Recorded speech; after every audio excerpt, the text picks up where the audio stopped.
नहीं, मेरा बेटा क्रिकेट खेलेगा, मेरा बेटा IPL का मैच चल रहा है, वो ड्रीम 11 में टीम बनाएगा। क्या भाई ये लॉटरी खेलेगा? ए जालिम, शराब चाहे चांदी के गिलास में पियो, चाहे सोने के गिलास में पियो, वो शराब शराब ही है। गिलास के बदल जाने की वजह से, बर्तन बदल जाने की वजह से पेशाब का कतरा हलाल नहीं होगा, शराब के कतरे हलाल नहीं होगा।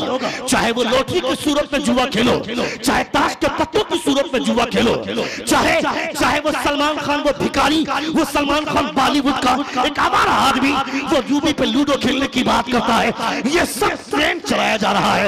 यानी लोग जुआ में मुलविस हो जाएं, ड्रीम 11 में टीम बनाकर लोग पागल हो रहे हैं। मैं कहता हूं तुमने नहीं देखा ग़ज़वे यरमुक के मौके से 6000 ग़ज़वे यरमुक के मौके से ईसाइयों का 7000 का काफिला मैदान में 7000 का काफिला मैदान में तैयारी कर रहा है कि मुसलमान सोएंगे, उसकी नींद की हालत में मुसलमानों पर हमला कर देंगे। जब पता चला सिपा सालार को, हज़रत खालिद बिन वलीद गए सिपा सालार के पास, कहा मुझे 3000 फौज दीजिए, इन 3000 फौज के जरिए मैं उस पर हमला कर दूंगा। लोगों ने कहा कि ज्यादा पागल मत बनो। खालिद बिन वलीद से कहा कि खुशफहमी में मुब्तला हो रहे हो, 7000 के मुकाबले में 3000 का लश्कर क्या करेगा? सिपा सालार ने कहा कि 3000 आप बोल रहे हैं, 3000 मेरी तरफ से ले लीजिए। सिर्फ 6000 फौज को लेकर हज़रत खालिद बिन वलीद चलते हैं 7000 के मुकाबले में। जब आए तो जो 7000 की सिपा सालार, 7000 की फौज की लश्कर कशी करने वाला वो सिपा सालार सामने है। उसने सोचा कि खालिद बिन वलीद सुलह करने आ रहे हैं। वो आए जैसे ही कहा कि मेरे सुलह करने की चंद शर्तें हैं। खालिद बिन वलीद ने कहा तुम्हें क्या लगता है हम सुलह करने आए? कहा सुलह करने नहीं तो क्या, 7000 के मुकाबले में ये 6000 का लश्कर क्या करेगा? क्या तुम हमला करने आए हो? खालिद बिन वलीद कहते हैं हाँ हम हमला करने आए।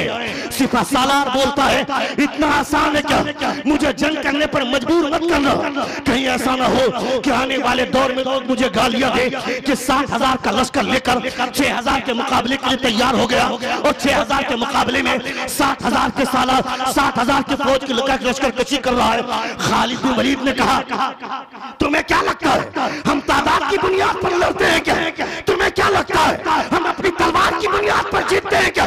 कहा फिर किस बुनियाद पर? कहा न ताकत पर, न तकवा पर, न ज़ोदो इत्तिक़ा पर है, हमारा नाज जो कुछ है मोहम्मद मुस्तफा पर है। नारे तकबीर, नारे रिसालत। हजरत अल्लामा मुफ्ती शहाबुद्दीन साहब क़िबला सक़ाफ़ी न ताकत पर, न तकवा पर, न ज़ोदो इत्तिक़ा पर है, हमारा नाज जो कुछ है मोहम्मद मुस्तफा पर है। 6000 का मुकाबला 70,000 के लश्कर से जंग छिड़ गई। सुनिएगा मैं जो बात बताना चाहता हूँ वो सुनिएगा। ड्रीम 11 में टीम बनाते, मैं मस्जिद से निकलकर IPL के मैच के स्कोर पूछते हैं कि पंजाब का स्कोर क्या हुआ, चेन्नई का स्कोर क्या हुआ। वो चेन्नई वाला तुम्हें जन्नत में ले जाएगा, वो पंजाब वाला तुम्हें जन्नत में ले जाएगा। न पंजाब वाले में जन्नत ले जाने की ताकत है, न चेन्नई वाले में जन्नत ले जाने की ताकत तो मदीने वाले में है। मदीने वाला सरकार तुम्हें जन्नत में ले जाएगा और मदीने वाले सरकार को भूलेगा तो फिर कौन तुम्हारा सहारा बनेगा? सुन रहे आप?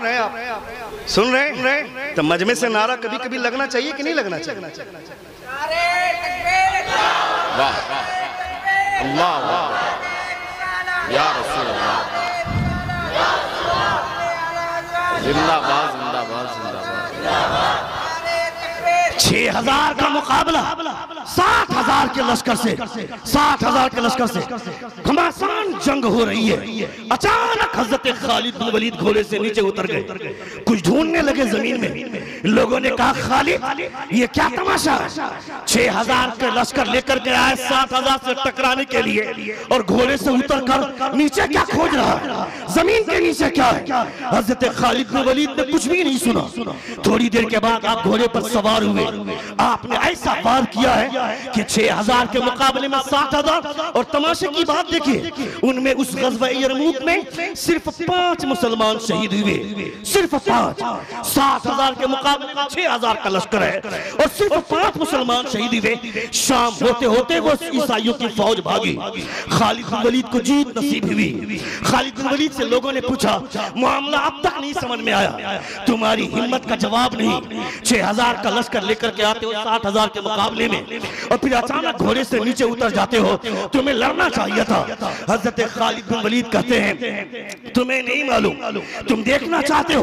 कहा देखना चाहता हूं। अपनी पगड़ी खोली, पगड़ी के अंदर एक टोपी है, उस टोपी के अंदर मुस्तफा जान रहमत के मुंह मुबारक है, जोर से बोली।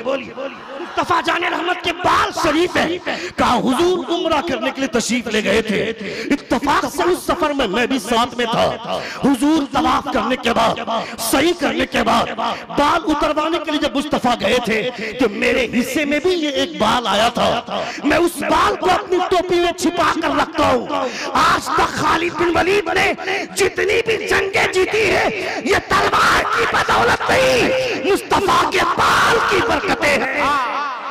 वाह वाह वाह वाह वाह, जिंदाबाद जिंदाबाद जिंदाबाद,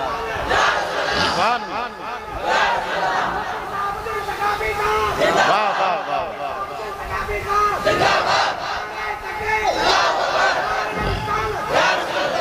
यानी हमारे असलाफ ने हुजूर पर यकीन रखा था, मुस्तफा जान रहमत सल्लल्लाहु तआला अलैहि वसल्लम की जात पर यकीन रखा था। और हमने भरोसा कर लिया है, हमने भरोसा कर लिया इन दलालों पर कि ये दलाल हमें बख्शवाएगा। खबरदार खबरदार, तुम मुसलमान हो, तुम्हारी सोच अच्छी होनी चाहिए, तुम्हारी सोच डेवलप करनी चाहिए। किस एतबार से? मुस्तफा जान रहमत के पैगामात के एतबार से। तुम्हारे उलमा जो बोले उन उलमा की बातें सुननी चाहिए। ये ख्याल रखना कि मेरे उलमा जो बोलते हैं अपनी मर्जी से नहीं बोलते। मुस्तफा जान रहमत सल्लल्लाहु अलैहि वसल्लम की जो मर्जी होती है उस मर्जी के मुताबिक मुस्तफा के पैगामात को पहुंचाते हैं। अगर कोई मौलवी गलती करता है, उस मौलवी की वजह से दुनिया के तमाम उलमा के खिलाफ जबान दराजी करना, हुजूर मुहद्दिस सूरती रहमतुल्लाह तआला अलैह, हुजूर हाफिज मिल्लत अलैहि रहमा फरमाते हैं, हुजूर हाफिज मिल्लत की भी यही बोली, हुजूर मुहद्दिस सूरती की भी यही बोली। खबरदार खबरदार, कभी किसी आलिम के खिलाफ मत बोलना।